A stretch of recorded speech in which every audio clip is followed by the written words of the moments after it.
Allrecipes member Meg is a big fan of this spicy vegan potato curry recipe, saying this is really outstanding. The texture is great, it's nice and filling, easy to make, inexpensive, and the big spicy flavor mix just knocks my socks off.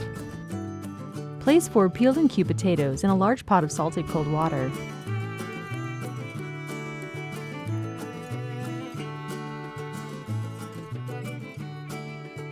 Bring to a boil, reduce the heat, simmer until the potatoes are tender but still firm, about 15 minutes. Then, drain the potatoes and allow them to steam dry for a few minutes. Next, heat 2 tablespoons of vegetable oil in a Dutch oven or large skillet over a medium heat. Stir in 1 diced yellow onion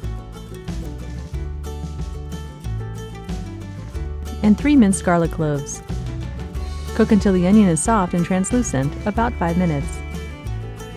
Time for the spices. Stir in 2 teaspoons of ground cumin, 1½ teaspoons or to taste of cayenne pepper, 4 teaspoons of curry powder, and 4 teaspoons of garam masala. You can find these spices at a specialty grocery or spice store. Be sure not to skip them as they add great depth of flavor here. Season with a 1-inch piece of ginger root that you've peeled and minced and 2 teaspoons of salt. We'll cook this for 2 minutes to allow the spices and seasoning to fully develop the flavor.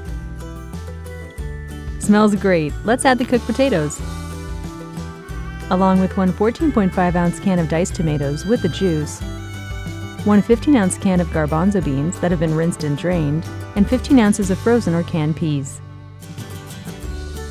Now pour in 1 14-ounce can of coconut milk and stir. Simmer the curry to heat through, about 10 to 15 minutes.